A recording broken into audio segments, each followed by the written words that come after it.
Hi, and welcome back. On today's episode, I'm going to show you how to select your annular markers.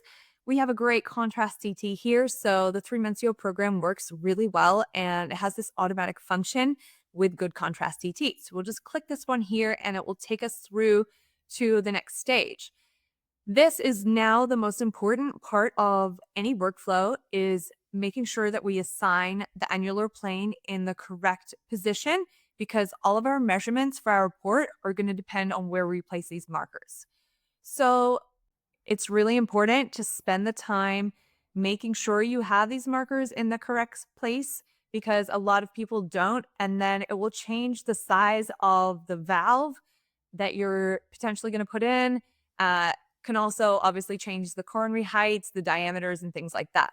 Firstly, 3mensio will place this annular symbol in the middle of what it deems as the center, but we're going to correct that and make sure that our markers are in the correct plane. So first of all, we will align our pink hollow circle over the left coronary cusp, and 3mensio will always place this anatomy in this way. So the left coronary cusp is always at the bottom right of the screen, the non-coronary cusp is at the bottom left of the screen, and the right coronary cusp is at the top of the screen.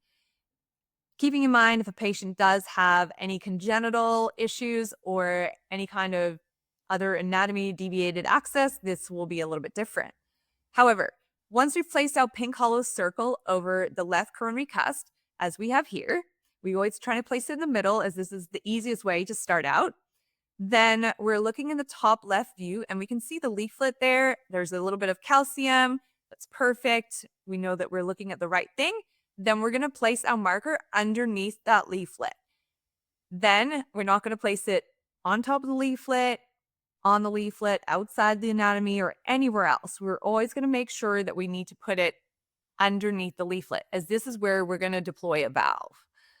See that this is the LV wall, and this is where it should be. So some people prefer to put it on the line, inside the line. It's a personal preference.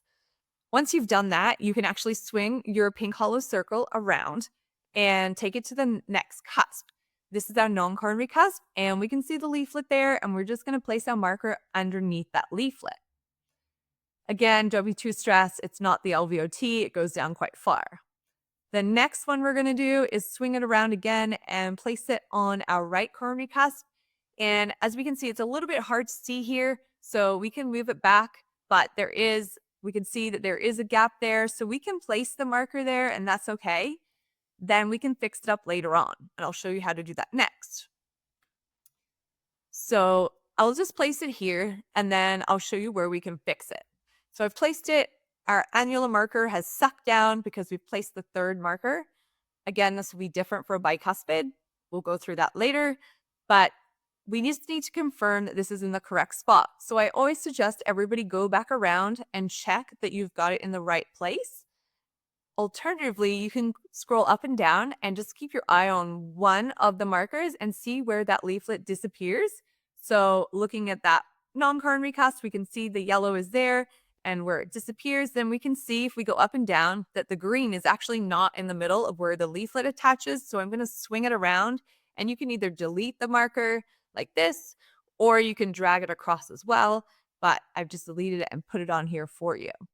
So now you can see that it is in the center of where the leaflet attaches.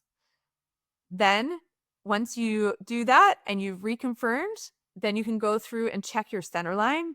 And using the LVOT tool on the right-hand side, we can click that icon, and this will automatically make that centerline perpendicular to your annular plane.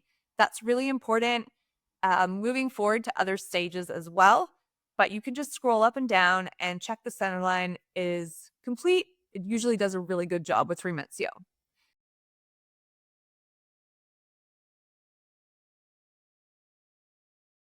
I hope that this was helpful, and if you have any questions or comments, please leave them below. Otherwise, I'll join you in the next episode.